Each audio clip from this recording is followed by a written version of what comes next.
Hello everyone, good evening. आप सभी का ब्रिलियंट एकेडमी के ऑनलाइन सेशन में स्वागत है।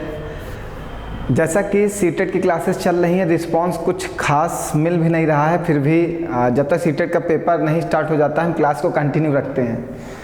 हम उम्मीद करते हैं आज नहीं तो कल आपको ये क्लास लाभदायक आपके लिए ज़रूर होगी।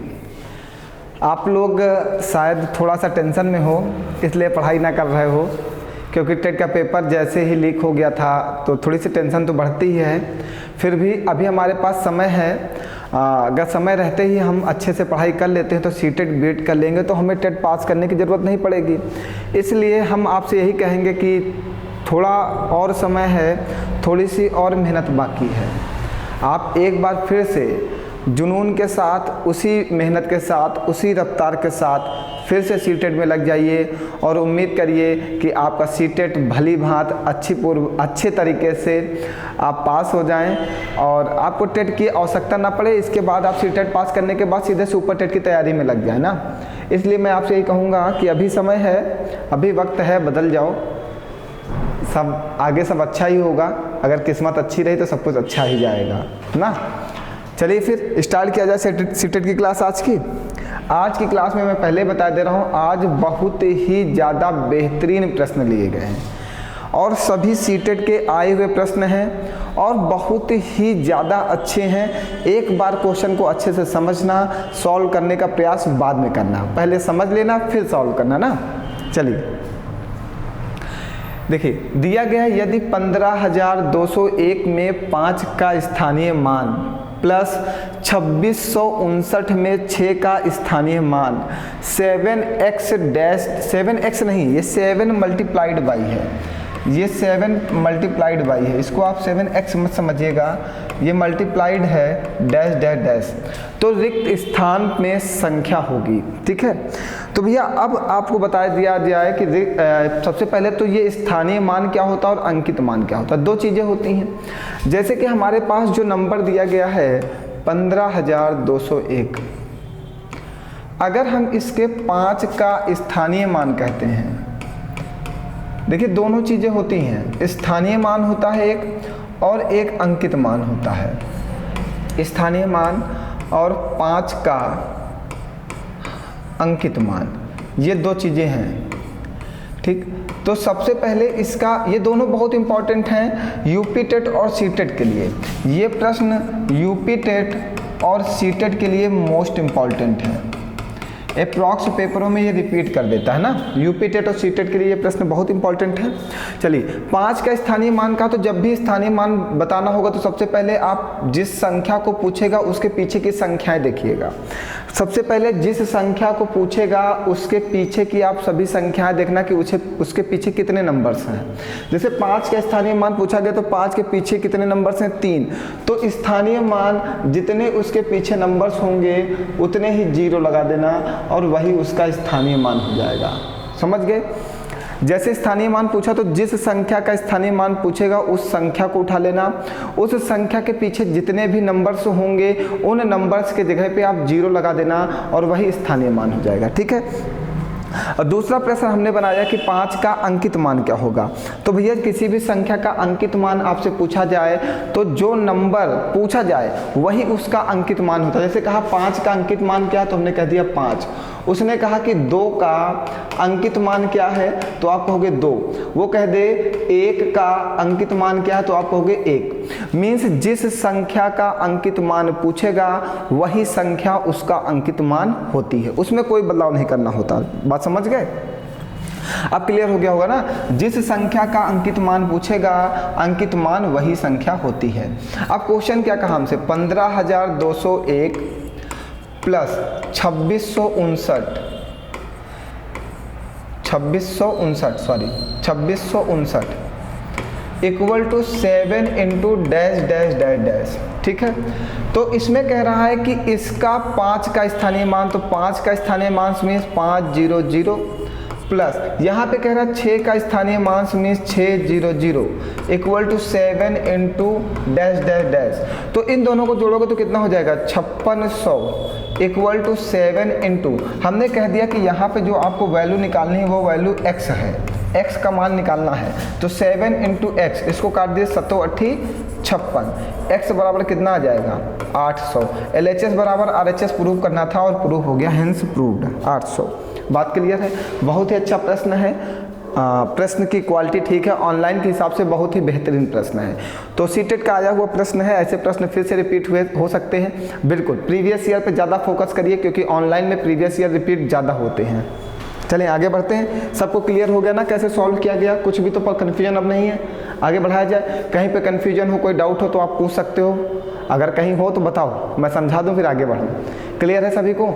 आगे बढ़ा जाए। चलिए, बहुत ही अच्छा प्रश्न है, ये तो बहुत नॉर्मल प्रश्न है। कह रहा है इस संख्या को 39 से भाग दिया जाए और इस संख्या को 34 से भाग देने पर प्राप्त शेषफलों से अंतर को 18 से भाग दिया जाए तो शेषफल क्या होगा? ठीक है, एक संख्या इसको 39 से भाग देना है, क्या 26679 को 39 से भाग देना है, और एक संख्या उसको 34 से भाग देना है, किसको? 29405 को। चलिए भाग देते हैं, सबसे पहले भाग देते हैं ना, चलिए भाग देते हैं। इसको कितनी बार में जाएगा ये आप समझिएगा। 8 9 72 का 2 7 जाएगा, 8 3 24 7 31 नहीं हो पाएगा। 6 से करें, 6 से हमें लगता जाना चाहिए या 7 से जाना चाहिए। 7 9 63 का 3 हासिल लगेगा, 6 नहीं जाएगा, 6 से जाएगा। चलिए 6 9 54 का 4 हासिल लगा 5, 6 3 18 5 21, 6 से 4 चला जाएगा 2, 6 से 1 जाएगा 5, फिर 7 आ जाएगा। अब किससे जाएगा? अब आपको ये सोचना होगा कि ये किससे डिवाइड हो सकता है, वरना फिर आपको अब बहुत सारे बच्चे समझ ही नहीं पा रहे होंगे कैसे डिवाइड होगा ना, समस्या होती है। देखिए अगर हम 7 से करते तो 7 9 63 का 3 हासिल लगेगा 6, और 7 3 21 और 6 27 हो जाता। तो 27 जब हो जाता तो ये 273 हो जाता, और उससे बड़ी संख्या इससे नहीं घटाई जा सकती है। ठीक है, उससे बड़ी संख्या इससे नहीं घटाई जा सकती है। लेकिन अगर हम 6 से कर रहे हैं तो 6 9 54 का 4 हासिल लगेगा 5, और 6 3 18 और 5 23। अच्छा ठीक है, देखो मैं समझ गया था कुछ कैलकुलेशन गलत हुआ है। आइए 6 9 54 का 4 हासिल लगेगा 5, 6 3 18 और 5 23, 6 से 4 जाएगा 2, 6 से 3 जाएगा 3, फिर 7 आएगा। अब कितनी बार में जाएगा? अब 327 आ गया ना, तो अब देखिए 8 बार में जा सकता है क्या? 8 9 72 का 2 हासिल लगेगा 7, 8 3 24 और 7 31। ठीक है, 8 से चला जाएगा। 8 9 72 का 2 हासिल लगेगा 7, और 8 3 24 और 7 31 कैंसिल आउट हो जाएगा। 7 से 2 जाएगा 5, 2 से 1 जाएगा 1, फिर आ जाएगा 9। अब कितनी बार में जाएगा? ये चीज़ आपको हमेशा समझना होगा। 4 बार में जाएगा। 4 9 36 का 6 हासिल लगेगा 3, 4 3 12 3 15, 9 से 6 जाएगा 3।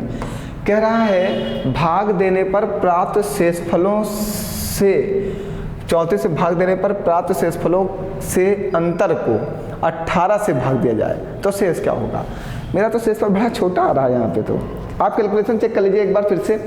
सबसे पहले हमने क्या भाग दिया? 6 से। 6 9 54 का 4 हासिल लगेगा 5, 6 3 18, 18 2 30, 18 2 20 5 23, 234 आएगा। 6 से 4 जाएगा 2 आएगा, 6 से 3 जाएगा 3 आएगा। 8 से किया, 8 9 72 का 2 हासिल लगेगा 7, 8 3 24, 24 और 7 31, 7 से 2 जाएगा 5, 2 से 1 जाएगा 1। ठीक है, फिर हमने क्या किया? 4 से। 4 9 36 का 6 हासिल लगेगा 3, 4 3 12 3 15, 9 से 6 जाएगा 3, 15 से 15 तो कैंसिल आउट हो जाएगा। चलो 3 शेष बचा, यहाँ पे डिवाइड करके देखो इस वाले को।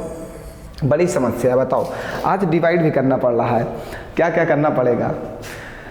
जब आप कुछ नहीं करोगे तो हमें तो सब कुछ करना पड़ेगा, अगर आप करोगे तो हमें नहीं करना पड़ेगा। चलो आओ, 8 से जाएगा। 8 चौको 32 का 2 हासिल लगेगा 3, 8 3 24 और 3 27, 4 से 2 जाएगा 2, 9 से 7 जाएगा 2, फिर 1 0 आ जाएगा। फिर कितनी बार में जाएगा? 6 7 6 बार में। 6 चौको 24 का 4 हासिल लगेगा 2, 6 3 18 2 20। अब कितना आएगा? 1 10 से 4 जाएगा 6, 1 हासिल है 16, यहाँ पे 5। अब कितनी बार में जाएगा? 3 से, 4 से भी जा सकता है, 5 से नहीं जा सकता, 4 से। 4 चौको 16 का 6 हासिल लगेगा 1, 4 3 12 1 13, 1 हासिल जाएगा तो इधर हो जाएगा 15, 15 से 6 जाएगा 9, 1 हासिल चला गया तो 5, 5 से 3 जाएगा 2 29। ये डिवाइड हो गया। उसने कहा अब देखो जो भी आया है भाग देने पर प्राप्त शेषफल ये आया है। चलो अब आगे क्या कह रहा है? शेषफल का अंतर, चलो शेषफल का अंतर निकाल लो, 19 से ये जाएगा 26 आ जाएगा, 26 को 18 से भाग दे दो, 18, 18 का नाम 18, कितना बचेगा 8, ये आया। देखिए कितना समय लग गया। कैलकुलेशन स्पीड थोड़ा सा फास्ट रखनी होगी, तभी ऐसे प्रश्न आप जल्दी लगा पाओगे। फिर भी हमने आपको एक क्वेश्चन भाग देने वाला बता दिया कि ऐसा प्रश्न आपके सीटेट में आएगा, तो आप इससे लड़ने के लिए तैयार रहो। 100% ये प्रश्न आपके पेपर में रखा हुआ है, क्योंकि ऑनलाइन पेपर में सबसे ज़्यादा कैलकुलेटिव क्वेश्चंस डाले जाते हैं, क्योंकि आप कैलकुलेशन से भागते हो तो वो कैलकुलेटिव क्वेश्चन ज़्यादा डालता है। कैलकुलेशन को आपको थोड़ा सा स्ट्रॉन्ग करना होगा। ऑनलाइन पेपर यही करता है, क्योंकि एसएससी के पेपर यही करते हैं, सबसे ज़्यादा पेपर को कैलकुलेटिव बनाते हैं। कैलकुलेटिव इसलिए बनाते हैं कि बच्चा कैलकुलेशन से भागता है।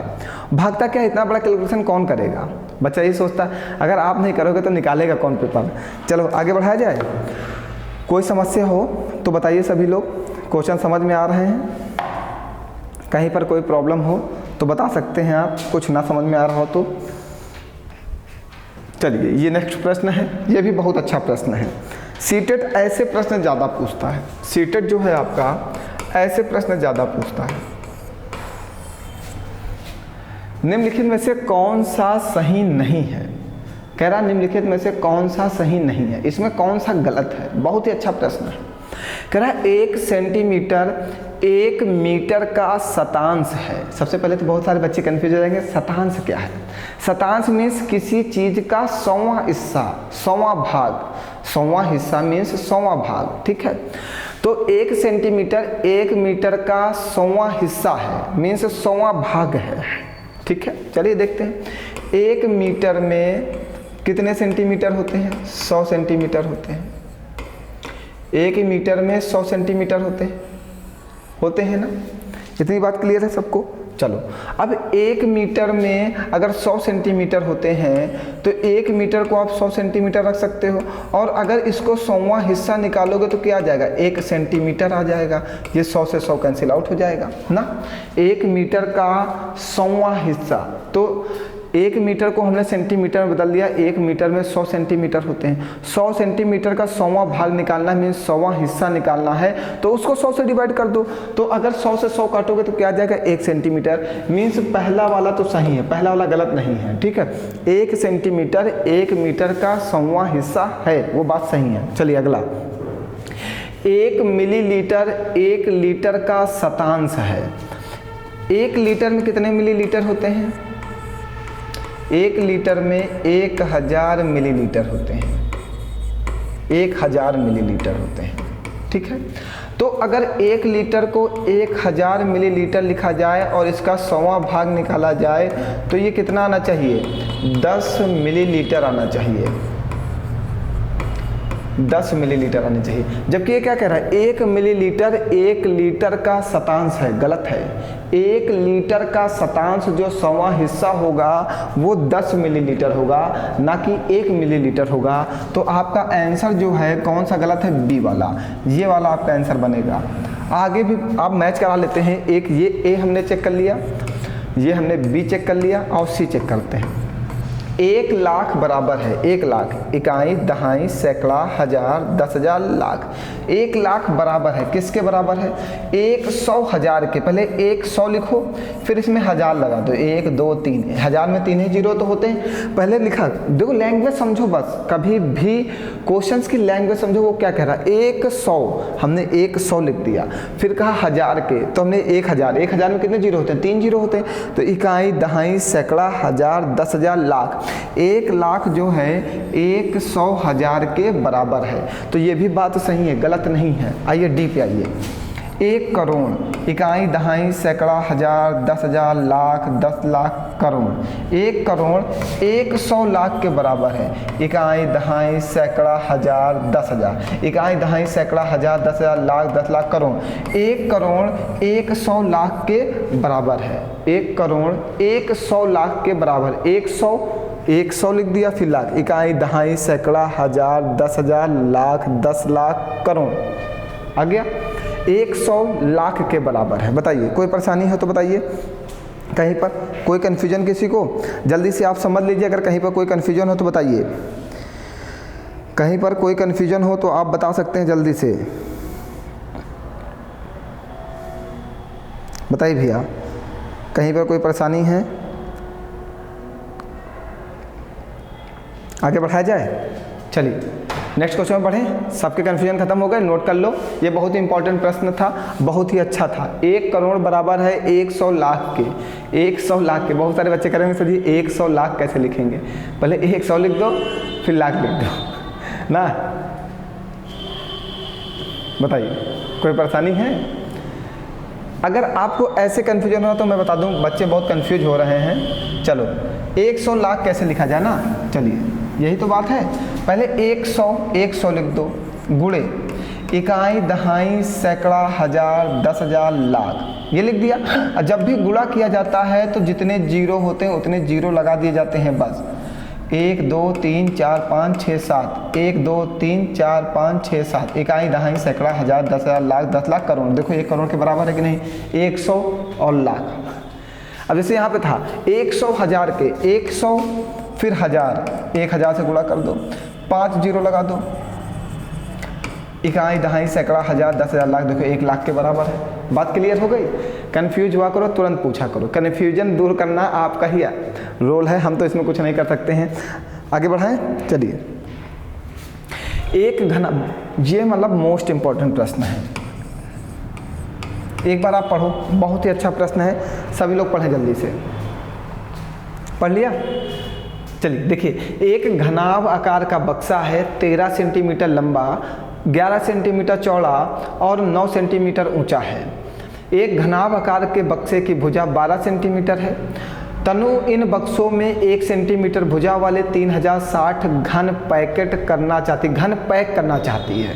ठीक है, उन घनों की संख्या जो इनमें पैक नहीं हो पाएंगे। ठीक है, तनु चाहती कि 1 सेंटीमीटर भुजा वाले जो घन हैं वो 30,060 हैं। हम इनको इन बक्सों में रखना चाहते हैं, रखें तो कितने घन हमारे बच जाएंगे? ठीक है, कोई बात नहीं। पहले जो है हमेशा नंबर, संख्या जब भी निकालनी हो तो घनाभ का आयतन, जिसके अंदर संख्या रखनी हो, घनाभ का आयतन, ये हम आज दोबारा बता रहे हैं, बटे में घन का आयतन। कल भी इस पे बात हुई थी, घन का आयतन। कल भी एक ऐसा प्रश्न आया था जिसमें साबुन की टिकिया रखनी थी, घन का आयतन। चलिए समझाया जाए। अब घनाभ का आयतन क्या होता है, इसी में आगे लिख देते हैं, L into B into H, ये घनाभ का आयतन होता है। और घन का आयतन क्या होता है? भुजा क्यूब होता है। तो घनाभ का आयतन पहले भुजा कितनी? 13 गुणे 11 गुणे 9 बटे में घन की भुजा कितनी है जो समान रखना है। देखो तनु इन बक्सों में 1 सेंटीमीटर भुजा वाले 3060 घन पैक करना चाहती है। घन की भुजा कितनी? 1 सेंटीमीटर, क्योंकि घन की प्रत्येक भुजा आपस में बराबर होती, घन की प्रत्येक भुजा आपस में बराबर होती। तो घन का आयतन 1 गुणे 1 गुणे 1, ये पहला वाला सिचुएशन है। फर्स्ट सिचुएशन ये है। सेकंड सिचुएशन क्या है? जो सेकंड में क्या है, घनाभ की भुजा दी गई 12 गुणे 12 गुणे 12, जो घना आकार की है, मतलब घन के आकार की है। और घन की भुजा क्या है? 1 गुणे 1 गुणे 1 है। तो 12 का 3 बार मल्टीप्लाई करोगे, 12 का क्यूब होता है 1728। और यहाँ पे गुणा करो, 13 11 3 33 का 3 हासिल लगा 3, 11 का 9 11 3 14, 9 से गुणा कर दो, 9 3 27 का 7 हासिल लगेगा 2, 9 चौको 36 2 38 का 8 हासिल लगेगा 1, 9 का 9 9 1 10, 9 3 27 का 7 हासिल लगेगा 2, 9 चौको 36 36 3 38, 38 का 8 हासिल लगेगा 3, 9 का 9 9 3 12, 1287। ठीक, तो यहाँ पे जो है पहली बार में 1287 घन रखे जाते हैं, दूसरी बार में 1728 रखे जाते हैं। तो टोटल कितने रखे जाते हैं? 8 7 15 का 5 हासिल लगेगा 1, 8 2 10, 1 11 का 1 हासिल लगेगा 1, 7 2 9, 1 10 का 0 हासिल लगेगा 1, 1 1 2 1 3, 3015 घन रखे जाते हैं। देखिए दो बक्सों में, पहले बक्से में हम 1287 घन रखते हैं और दूसरे बक्से में हम 3015 घन रखते हैं। ठीक है, देखो जिसके अंदर रखना हो उसको हमेशा नीचे रखते हैं, जिसके अंदर रखना उसको ऊपर रखेंगे, जिसको रखना उसको नीचे रखेंगे। सॉरी वो गलत बोल गया था, जिसके अंदर वस्तु को रखना उसको हमेशा ऊपर रखेंगे और जिसको रखना है उसको नीचे रखेंगे। ठीक है, तो घन की जो भुजा दी गई थी वो 1 सेंटीमीटर दी गई थी। हमेशा आयतन काम करता है जब किसी के अंदर कोई वस्तु रखी जाती है। तो 3060 घन हमें रखने थे, हमने कितने घन रख दिए? 3015 रख दिए। तो घन कितने बच गए? 45। यही आंसर होगा आपका। बताइए। सीटेट के आए हुए प्रश्नों पे हम चर्चा कर रहे हैं और उम्मीद करते हैं सीटेट ऐसे प्रश्न जरूर पूछेगा आपसे। सभी लोग एक बार फिर से समझ लो, देख लो, कहीं पे कोई कन्फ्यूजन हो पूछ लो, फिर हम आगे बढ़ाते हैं इसको, क्लास को। कहीं पर कोई कन्फ्यूजन हो तो आप पूछ सकते हैं, बिल्कुल पूछना। आप दायित्व निभाइए और ज़्यादा से ज़्यादा शेयर करिए। अगर आप शेयर नहीं करते हैं तो मुझे बहुत बुरा लगता है। कमेंट, लाइक और शेयर करना आपका अहम रोल होना चाहिए। चलिए, बहुत ही अच्छा प्रश्न सीटेट का आया हुआ प्रश्न है ये, ठीक है। ये भी बहुत ही अच्छा प्रश्न है, सभी लोग अच्छे से समझेंगे और इसमें इतना ज़बरदस्त कैलकुलेशन है और कैलकुलेशन को हम सेकंडों में कैसे करेंगे हम इसको समझाएंगे। कह रहा जब ताज़ा मछलियों को सुखाया जाता है तो उनका भार 1/3 रह जाता है। सावी ने 2709 किलोग्राम ताज़ा मछली 27 रुपये प्रति किलोग्राम की दर पर खरीदी और उन्हें सुखाने के पश्चात इतने रुपये प्रति किलोग्राम की दर से बेच दिया। उसका कुल भार क्या, उसका कुल लाभ क्या होगा? भार नहीं, उसका कुल लाभ क्या होगा? देखिए, अब आप मछली खरीदने जाते हो, खरीदने, सीपी कॉस्ट प्राइस ना, सीपी की बात करते हैं हमेशा खरीदने की, तो खरीदने की बात करो तो सीपी लिखो, सबसे अच्छा लगता है सीपी। आपने क्या किया, 2709 किलोग्राम मछली खरीदी और कितने रुपए में खरीदी? 27 रुपये प्रति किलोग्राम। तो टोटल कुछ अमाउंट होगा, आपने 2709 किलोग्राम मछली खरीदी और 1 किलो मछली की कीमत 27 रुपये है, तो इसको मल्टीप्लाई करोगे तो टोटल कीमत निकल आएगी कि आपने टोटल कितने रुपए की वस्तु खरीदी है। इतना बड़ा मल्टीप्लाई मेरे बस का तो नहीं भैया, तुम्हारे बस का तो तुम करो, ठीक है। आगे समझो। फिर बेचा क्या, बेचा कैसे? उसने कहा वो साबी ने 2709 किलोग्राम ताज़ा मछली खरीदी हैं और उसने सुखा कर बेचा। देखो बात को समझना, ताज़ा मछली इतने रुपए और उसने सुखाने के पश्चात बेचा है। आप मछली खरीद के लाए हो, फिर उनको सुखाते हो और फिर उनको बेचते हो, ये कॉन्सेप्ट है। तो खरीदा कितना? 2709 किलोग्राम। और जब मछली सूख जाती हैं तो कितनी बचती हैं? जब ताज़ा मछलियों को सुखाया जाता है तो उनका भार 1/3 रह जाता है। अब जब सुखाया गया, आप 2709 किलोग्राम खरीद के लाए, इनका सुखाया गया तो 1/3 हो गया, 3 9 27, 0 3 3 9, मीन्स अब कितना बचा? 903 किलोग्राम। अब हमारे पास 903 किलोग्राम मछली है और जिन्हें हमें बेचना है, 903 किलोग्राम मछली को हमें बेचना है। 1 किलोग्राम मछली की कीमत आपने क्या रखी? 97.5 रुपये प्रति केजी। ये देखिए, सुखाने के पश्चात उन्हें 97.5 रुपये प्रति केजी की दर से बेचा जाता है। बात क्लियर हो गई सभी लोगों को? बताइए, कोई परेशानी यहाँ तक की? बताओ भैया, कहीं पर कोई परेशानी है? नहीं परेशानी है? चलो आगे बढ़ाया जाए। अब चलिए, अब बात समझना भैया, सबसे बड़ी बात यहाँ पे फंसती सभी बच्चों के साथ कि इसका मल्टीप्लाई किया जाए, फिर इसका मल्टीप्लाई किया जाए। और ऑनलाइन क्लास है, ये ऑनलाइन पेपर है। ऑनलाइन पेपर में इतने बड़े कैलकुलेशन को हम नहीं कर सकते। जो अस्तित्व की बात है उसकी बात करते हैं, जो कोई नहीं कर सकता, मैं भी नहीं कर सकता, आप भी नहीं कर सकते। क्या 27 और सीटेट का आया हुआ प्रश्न है, अगर आपके पास प्रीवियस ईयर की बुक है तो आप एक बार उठा के देख लेना, आपको 15-16 के सेट में एक क्वेश्चन मिल जाएगा। प्राइमरी लेवल के पेपर का आया हुआ प्रश्न है, ठीक है। और कॉपी जरूर होगा, कॉपी पेस्ट होगा, क्योंकि ऐसे प्रश्न आप कैलकुलेट करके लगाओगे, क्योंकि आपको दूसरा मेथड नहीं आता। लेकिन हम दूसरा सिखाने का प्रयास करते हैं कि जिससे आप इस प्रश्न को अच्छे से सॉल्व कर सकते हो। अब देखो, कैलकुलेशन से बचना तो क्या करना होगा उस चीज़ को समझो। कैलकुलेशन से बचने के लिए हमारे सारे विद्यार्थियों ने एक डिजिटल सम क्लास पढ़ी होगी, जिन्होंने नहीं पढ़ी वो पढ़ें। हमारी डिजिटल सम की क्लास अपलोड है। कैलकुलेशन से बचने का सबसे आसान और सबसे उचित उपाय वही है। चलो, कैलकुलेशन से कैसे बचते? डिजिटल सम में क्या करते हैं? संख्याओं को जोड़ते हैं। जोड़ो, 7 2 9, जहाँ पे 9 बन जाता है हम उसे काट देते हैं, जहाँ पे 9 दिखता है उसको काट देते हैं। डिजिटल सम में सबसे इम्पॉर्टेंट हमारा कौन है? 9। संख्याओं को जोड़ने पर जहाँ 9 बने उसको काट दो और जहाँ पे 9 दिखे उसको काट दो। तो 7 2 9 कट गया, 9 कट गया, 7 2 9 कट गया। तो इस कॉस्ट प्राइस का डिजिटल सम क्या आ गया? 0। कॉस्ट प्राइस का डिजिटल सम क्या आ गया 0। बात को समझते जाना।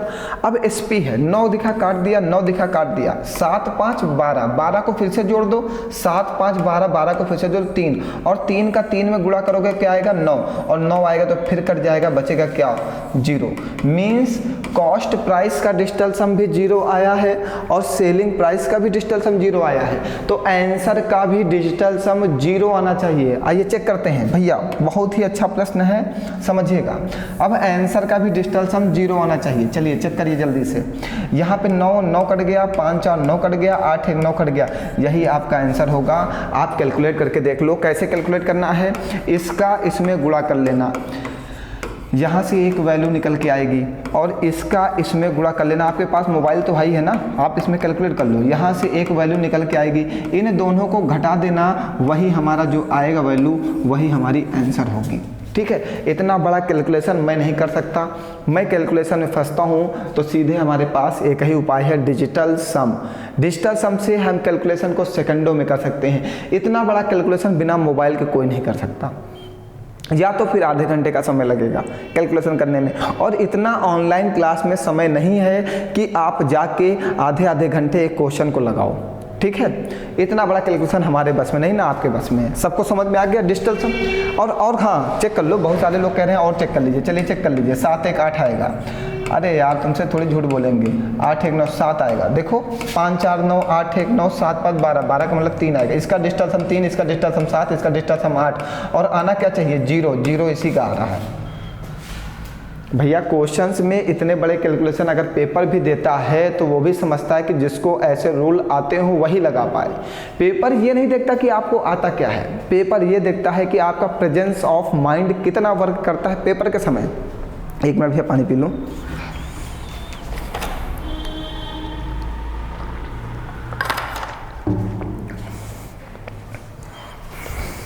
पेपर ये देखता है कि जब पेपर के समय विद्यार्थी बैठा हुआ तो उसके ऊपर प्रेशर है, प्रेशर है। जब आप शिक्षक बनोगे तो आपके ऊपर एक प्रेशर होगा, छोटे छोटे बच्चों को पढ़ाना है, तो उनको आप कैसे डील करोगे, उस समय आपका प्रेजेंस ऑफ माइंड क्या होना चाहिए। जब बच्चे ने किसी प्रकार का प्रश्न पूछा तो आपको एक उचित जवाब देना है बच्चे को, तो उस समय आपका प्रेजेंस ऑफ माइंड अच्छा होगा, तभी तो आप अच्छा जवाब दे पाओगे। वैसे ही पेपर है, पेपर भी सोचता है कि जिस समय बच्चा क्लास में आया है पेपर देने, तो उसका प्रेजेंस ऑफ माइंड कैसा है, वो कैसे अपने माइंड का यूज़ करके उत्तर देता है। मतलब उस समय आपके माइंड को ही चेक किया जाता है और कुछ नहीं चेक किया जाता। अगर बहुत सारे बच्चे इस मेथड को अप्लाई करेंगे और बहुत सारे बच्चे जो हमसे पढ़े होंगे, सिर्फ हमसे पढ़े होंगे, सिर्फ और सिर्फ हमसे पढ़े होंगे, वो इस मेथड को अप्लाई करेंगे। ठीक है, हाँ, ये मैं झूठ नहीं कहता। अगर जो हमसे पढ़े होंगे वो ऐसे ही लगाएंगे। हमारी ऑफलाइन क्लासेस इसी बल पे चलेंगी और इसी बल पे चल भी रही हैं, क्योंकि हम सिर्फ और सिर्फ क्वेश्चंस को पेपर में करने के तरीके सिखाते हैं, ना कि पढ़ाने के तरीके सिखाते हैं। मुझे पेपर बीट करना हो, पेपर बीट करने के तरीके होते हैं, सिस्टम होता है हर चीज़ का। आइए, यह भी बहुत अच्छा प्रश्न है। किसी आयत की लंबाई तथा चौड़ाई क्रमशः 48 सेंटीमीटर और 21 सेंटीमीटर है। कोई एक आयत है, चलो आयत है, ये है, इसकी लंबाई कितनी है 48 सेंटीमीटर है, चौड़ाई कितनी है 21 सेंटीमीटर। ठीक है, किसी वर्ग की भुजा, किसी वर्ग, ये एक वर्ग हो गया, ठीक है, सॉरी ये वर्ग गलत हो जाएगा फिर आयत लगने लगेगा, ये वर्ग हो गया। चलो, किसी वर्ग की भुजा इस आयत की लंबाई का 2/3 है। आयत की लंबाई कितनी है 48 का 2/3, 2/3 निकाल दो, 16 3 48, 16 दूना 32 सेंटीमीटर। वर्ग की भुजा हो जाएगी 32 सेंटीमीटर। इनके क्षेत्रफलों का योग क्या होगा? ठीक है, आयत का क्षेत्रफल होता है लंबाई गुणे चौड़ाई और वर्ग का क्षेत्रफल होता है भुजा स्क्वायर। चलो दोनों क्षेत्रफल निकालो जल्दी से। 48 गुणे 21, 21 और गुणे 48, यहाँ पे 32 का स्क्वायर, और 32 का स्क्वायर क्या होता है भैया 1024। 32 का स्क्वायर तो 1024 होता है ना, 1024 होता है। इनके क्षेत्रफलों का योग बताइए, लंबाई गुणे चौड़ाई। हमें तो लग रहा है कुछ आंसर गलत आएगा। अब क्यों आएगा ये हमें भी नहीं पता। अच्छा एक बार क्वेश्चन पढ़ लेते हैं, हम लोग क्वेश्चन सही लिखे हैं या नहीं लिखे हैं। किसी आयत की लंबाई तथा चौड़ाई क्रमशः 48 और 21 सेंटीमीटर है। लंबाई 48 है, 21 चौड़ाई है, ठीक है, सेंटीमीटर है। किसी वर्ग की भुजा इस आयत की लंबाई का 2/3, 2/3, 16 3 48, 16 दूना 32, ठीक है। इनके क्षेत्रफल, कोई बात नहीं, आने दो जो आना। 21 का 48 में मल्टीप्लाई करो, 21 का 48 में मल्टीप्लाई करो, 21 8 168 ना, 21 8 168 का 8 हासिल लगेगा 16, 21 चौको 84 और 84 16, 84 6 90 और 10 100, मीन्स ये हो जाएगा 1008। दोनों को जोड़ दो, 1024 प्लस 1008, 8 4 12 का 2 हासिल लगेगा 1, 2 1 3 2, 2032 है आंसर में। ये देखिए 2032 है ना, बताओ कोई परेशानी? आ गया आंसर? बोलो यार, कोई परेशानी है किसी को? 32 का स्क्वायर 1024 होता है, याद तो करना पड़ेगा थोड़ा बहुत ना, कहीं पर कोई सिस्टम में गड़बड़ आ रहा हो तो बताओ। सबको समझ में आ रहा है? तेज तो नहीं पढ़ा रहे हैं भैया? मेहनत तो करनी होगी, अगर सफलता आपको पानी है तो मेहनत तो करनी होगी। सभी लोग भैया शेयर करते रहिए ज़्यादा से ज़्यादा, और लाइक और कमेंट ज़रूर करिए, ये बहुत ज़रूरी है। और सभी लोग मेहनत करते रहिए, इतनी पढ़ाई करिए कि आपकी नींदें उड़ जाएं ना। आपके पास घर की जिम्मेदारियां बहुत ज़्यादा हैं और इतनी पढ़ाई करिए कि जिनके पास जिम्मेदारियां होती हैं उनको वैसे भी नींद नहीं आती। सुकून से वही सोता है जिसके पास जिम्मेदारियां नहीं होती ना, सुकून से वही सोता है जिसके पास जिम्मेदारियां नहीं होती। जिसके पास जिम्मेदारियां हैं वो रात दिन जाग के बैठ के रात दिन पढ़ता है। जिसके पास जिम्मेदारियां ही नहीं उसको करना ही क्या है? वो तो सोचता है पढ़े तो ठीक है, नहीं तो सोते हैं ना। बहुत सारे बच्चे रात रात जाग के पढ़ाई करते हैं ना, तो उन बच्चों के लिए एक बात कह देते हैं, उड़ा देती हैं नींदें कुछ जिम्मेदारियां घर की, उड़ा देती हैं नींदें कुछ जिम्मेदारियां घर की। रात को जगने वाला हर शख्स आशिक नहीं होता, हर शख्स आशिक नहीं होता। रात में जगने वाला हर शख्स आशिक नहीं होता ना। जितने बच्चों के पास जिम्मेदारियां हैं वो बहुत ही मेहनत से पढ़ाई करते हैं और रातों में जगते हैं। लोगों को लगता है कि रात में ये पढ़ते नहीं होंगे, सिर्फ यही करते होंगे, ये करते होंगे, लेकिन जब उनका रिजल्ट आएगा तब आपको पता चलेगा कि वो रात में करते क्या थे। जब तक रिजल्ट नहीं आएगा आप किसी को नहीं बता सकते कि हम रात भर पढ़ते हैं। ये आपके पढ़ने का अस्तित्व भी नहीं है। आप रात भर पढ़ो, दिन भर पढ़ो, कोई मतलब नहीं है, कोई मानने वाला ही नहीं है। आप अपनी पढ़ाई को, आप अपने टीचर को, अपने शिक्षक को तभी प्रूव कर सकते हो कि हमें अच्छे शिक्षक से ज्ञान प्राप्त हुआ है, हमने अच्छी शिक्षा प्राप्त की है, हमने अच्छा मेहनत किया है, हमने रात दिन पढ़ाई की। आप तभी प्रूव करोगे जब आपके पास गवर्नमेंट जॉब होगी, आप किसी लायक होगे। ऐसे कोई मानने वाला नहीं, चाहे आप रात भर जगो, चाहे आप दिन भर जगो, कोई सुनने वाला नहीं आपकी। आप कुछ भी बताओ, ठीक है। जब तक सफलता आपके पास नहीं होगी आपकी बात कोई नहीं सुनेगा, आप सबके लिए बेकार हो, ठीक। तो मेहनत करो, सफलता लो, आपकी बात सुनने वाले हजारों लोग लाइन लगा के खड़े होंगे। आज मैं ही एक टीचर हूँ, आज मेरी बात सुनने वाला कोई नहीं, लेकिन जिस दिन आप मुझसे पढ़ के सफल हो जाओगे उस दिन मेरी बात सुनने वाले हजारों लोग खड़े होंगे कि हाँ इन सर के पढ़ाए हुए इन बच्चों का सिलेक्शन हुआ, इन सर ने कुछ अच्छा किया होगा, मैं अच्छा करूँ या ना करूँ। वो अपने आप ही खड़े होंगे, क्योंकि आप सफल होगे तो आप बताओगे हमने सर से पढ़ के क्लास में सफलता हासिल की, तब जाके हमारा अस्तित्व आएगा, तब लोग हमसे पूछेंगे कि सर आप कैसे पढ़ाते हैं। चलिए आइए जल्दी जल्दी बढ़ाते हैं। ये भी बहुत अच्छा प्रश्न है। 2005 ग्राम 2.005 किलोग्राम है, ठीक है, कोई परेशानी नहीं। 2005 ग्राम जो है क्या 2.005 किलोग्राम के बराबर है या नहीं है, ठीक है। 1 किलोग्राम में 1000 ग्राम होता है, ठीक है, ये तो आपको पता ही होगा, बहुत सारे बच्चों को पता होगा। तो 2005 को अगर 1000 से डिवाइड कर दिया जाए तो ये किलोग्राम में कन्वर्ट हो जाएगा। तो क्या आ जाएगा 2.005 किलोग्राम। नीचे जितने जीरो होते हैं ऊपर उतने ही अंक पहले दशमलव लगाते हैं। नीचे 3 जीरो हैं तो ऊपर 3 अंक पहले दशमलव लगा दिया, तो 2.005 किलोग्राम हो गया। मीन्स पहला वाला तो सही है। आइए दूसरा चेक करते हैं। उसने कहा कौन सा गलत है। किसी घनाभ का आयतन बी वाला चेक करते हैं। ए वाला तो चेक हो गया, ए वाला सही है, बी वाला चेक करिए। घनाभ का आयतन मीन्स लंबाई गुणे चौड़ाई और गुणे ऊंचाई, ये सब सेंटीमीटर में है। बराबर है किसके, उस घन के आयतन पे। देखिएगा कि किसी घनाभ का आयतन जिसकी लंबाई, चौड़ाई और ऊंचाई सेंटीमीटर में है के बराबर है उस घन के आयतन के जिसकी भुजा की लंबाई 0.3 मीटर है। अब भैया 0.3 मीटर को सेंटीमीटर में कन्वर्ट करने के लिए 100 से मल्टीप्लाई कर दो, मीन्स 30 सेंटीमीटर है। घन की भुजा 30 सेंटीमीटर है।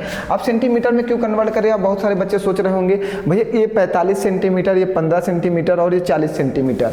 मीन्स जो घनाभ की भुजा दी गई वो सेंटीमीटर में दी गई, तो घन की भुजा भी सेंटीमीटर में लेनी होगी। तो 30 गुणे 30 गुणे 30, ठीक है। 30 गुणे 30 गुणे 30 बराबर कितना हो जाएगा, 27,000। 3 तिका 9 27, ये 1 0, 15 चौको 60 का जीरो हाथ से लगेगा, 6 पंचे 30 का जीरो हाथ से लगेगा, 6 चौको 34 27। देखो कैसे मल्टीप्लाई किया हमने। बहुत सारे बच्चे सोचते हैं सर ये आपने क्या कर दिया। हमने क्या किया, 1 0 था 1 0 रख दिया, 15 चौको 60, 60 का जीरो रख दिया, क्या बचा 6, 6 पंचे 30 का जीरो हाथ से लगेगा 3, 6 चौको 24 3 27, मीन्स 27,000 बराबर 27,000, मीन्स ये भी सही है। आइए अगले पे आइए, सी पे। 10 का शतांश, 10 का शतांश, 10 का शतांश में 10 का 100वां भाग, अभी मैं बता के गया हूँ 0.1, 100वां भाग 0.1, ये भी सही है, ये भी सही है, कोई परेशानी नहीं है। क्योंकि शतांश मीन्स होता है किसी संख्या का 100वां हिस्सा, 100वां भाग। तो 10 का शतांश 10 को 100 से भाग करेंगे 0.1 आएगा, ये भी सही है। मीन्स गलत कौन सा है, यही वाला, ये आंसर आपका सही नहीं है। मीन्स आपका उत्तर क्या बनेगा, उसने पूछा है इनमें से कौन सा सही नहीं है, तो ये वाला सही नहीं है। क्योंकि 1 लीटर में, अभी मैं बता के गया हूँ 1000 मिलीलीटर होता है, 1000 मिलीलीटर होता है ना। तो 55 लीटर और ये लिखा हुआ है 55 मिलीलीटर, और 55 मिलीलीटर को जब आप लिखोगे, 55 को 1000 से डिवाइड करोगे तो ये लीटर में कन्वर्ट होगा 0.055 लीटर।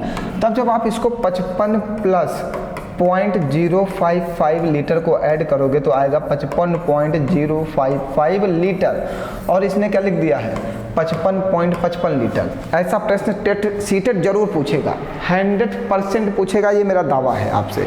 मतलब आप मेहनत करो अच्छे से, ये प्रश्न आने पॉसिबिलिटीज़ बहुत ज़्यादा है इनकी। आगे बढ़ा जाए, चलिए ये आप लगा लेना भैया, अभी मैं बता के गया हूँ, इस प्रश्न को आप लगाओ। इससे पहले मैंने क्लास की स्टार्टिंग में यही प्रश्न बताया था, इसका उत्तर आप दो जल्दी से। क्या आया, बस आगे बढ़ाया जाए ना, इसका उत्तर आप दो, हम आगे बढ़ते हैं। अभी 2 प्रश्न और हैं, एक प्रश्न मैं बता रहा हूँ ये वाला, ये बहुत अच्छा प्रश्न है, इसको समझना सभी लोग। भैया इस प्रश्न को समझना, स्कूल में आधे बैडमिंटन कितने लोग खेलते हैं, आधे लोग। और वॉलीबॉल कितने लोग खेलते हैं, 1/4 लोग। टेनिस कितने लोग खेलते हैं, 1/8 लोग। और 1/16 क्या खेलते हैं, शतरंज 1/16 लोग। और बाकी के क्या करते हैं, तैराकी करते हैं। ठीक है, सबसे पहले इन सबको ऐड करो, फिर बाकी का निकाला जाएगा। 1/2 प्लस 1/4 प्लस 1/8 प्लस 1/16, 16 एलसीएम ले लो, 2 8 16, 4 चौको 16, 8 दूनी 16, 16 1 16, 8 4 12, 12 2 14, 15/16। अब जो आया ये टोटल आ गया, इन सबका योग आ गया। हमेशा जब भी शेष निकालना हो भाग में शेष निकालना हो तो 1 से घटा देते हैं, 15/16, 1/16।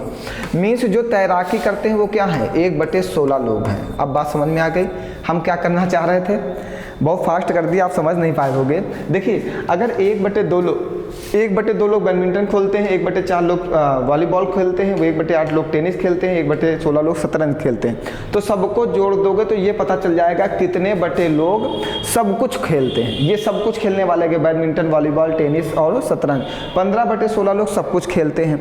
हमेशा जब भी कोई चीज़ भाग में हो तो उसको 1 से घटा के आंसर दिया जाता है, 1 से घटा के निकाला जाता है शेष क्या बचा। तो देखो यहाँ पे 15/16 है तो 1 बच रहा है, 16 ऊपर होना चाहिए तभी ये बराबर होगा। तो 1 से घटाया तो कितना बचा, 1/16। मीन्स टेनिस खेलने वाले लोगों की संख्या कितनी हो गई, 1/16। अब क्या करा, यदि वॉलीबॉल खेलने वाले छात्रों की संख्या 160 है, वॉलीबॉल खेलने वाले छात्रों की संख्या कितनी है, 160 है, तो टेनिस खेलने वालों की संख्या कितनी होगी, 1/4 की वैल्यू जो है वो कितनी है, 160 है।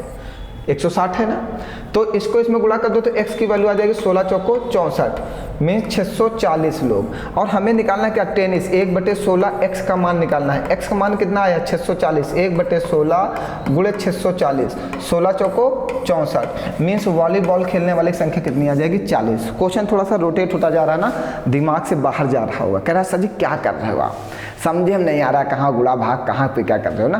फिर से समझो, 1/2 लोग बैडमिंटन खेलते हैं, 1/4 लोग वॉलीबॉल खेलते हैं, 1/8 लोग टेनिस खेलते हैं, 1/16 लोग शतरंज खेलते हैं। कितने लोग टेनिस खेलते हैं ये पूछा है। तो सबसे पहले जब भाग में दिया गया है तो हमें वैल्यू निकालनी होगी। कैसे वैल्यू निकालनी, इस बात को समझना होगा। पहले जितने भी भाग की संख्याएं होती हैं सबको जोड़ लिया जाता है, सबको जोड़ लिया तो 15 आ गया।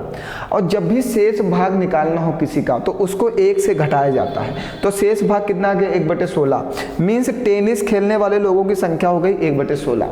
यदि वॉलीबॉल खेलने वाले छात्रों की संख्या 160 है, वॉलीबॉल खेलने वाले 1/4 लोग वॉलीबॉल खेलते हैं, तो 1/4 लोग अगर वॉलीबॉल खेलते हैं तो उनकी संख्या दी गई 1/4 x = 160 मीन्स x की वैल्यू हमने निकाली 640। मीन्स अगर पूछा जाता कि यहाँ पे टोटल विद्यार्थी कितने हैं तो 640 कह सकते हैं। ठीक, 1/16 की वैल्यू निकाली तो 40 लोग क्या खेलते हैं। अब 1/16 की तो वैल्यू हमें निकालनी है, तो x का मान दिया गया तो उसको पट कर दिया तो 40 लोग शतरंज खेलते हैं। बताइए कोई परेशानी है।